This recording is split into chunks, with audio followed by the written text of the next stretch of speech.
all the students. This is my second lecture from the chapter Electric Field. It is chapter number 28 of 4th year physics. In my previous lecture, I have discussed about the electric field intensity due to a single point charge.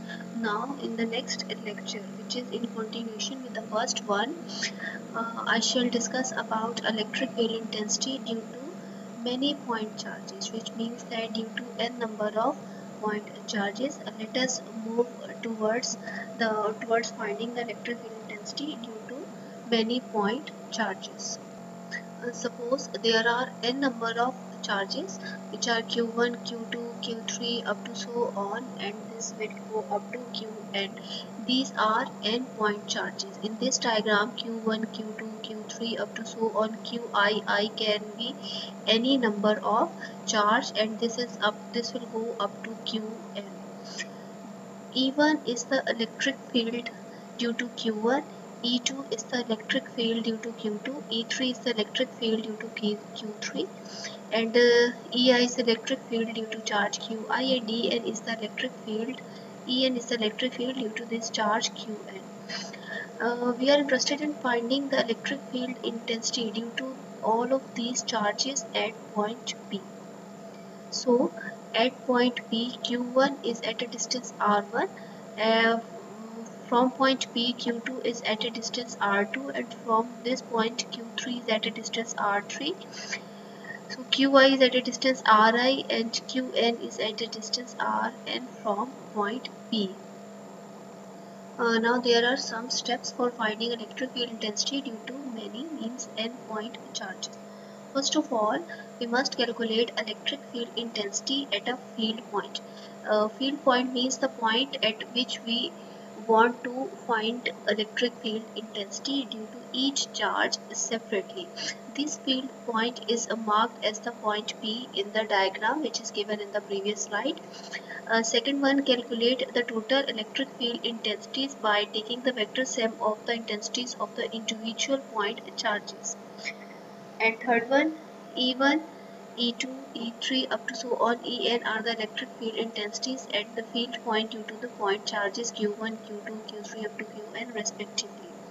Then the total electric field intensity due to assembly of n point charges will be, here we will get the sum, E is equal to E1 plus E2 plus E3 up to so on, En. Now the value of E1, which is electric field intensity at a point P due to the point charge Q1, is 1 over 4 pi epsilon naught Q1 over R1 square into R1 unit vector, which is the direction of electric field from point charge Q1. E2, this is given as Q2 is equal to electric field intensity at a point P due to the point charge Q2. This is equal to 1 over 4 pi epsilon naught Q2 over R2 square into R2 unit vector. Same is the case for E3. E3 value is also given as this will continue up to the value of En, which is due to the charge Qn, and its value is given as 1 over 4 pi epsilon naught Qn over Rn square into Rn unit vector. Now putting the values of E1, E2, E3 up to En into the equation, which is this one. In this equation, E is equal to E1 plus E2 plus E3 up to so on, and this will go up to En.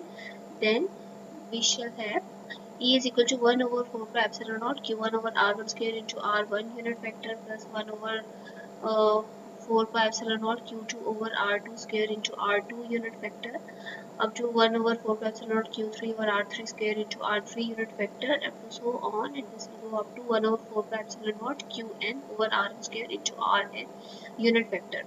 Taking 1 over 4 pi epsilon naught common, then this term will be under brackets Q1 over R1 square into R1 unit vector, Q2 into R2 square 2 unit vector.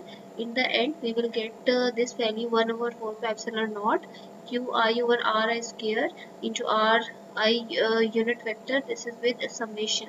N shows that these values will go up to N, and I can be any number. So this is the required expression for the total electric field intensity due to many point charges at a specified field point, which is point P.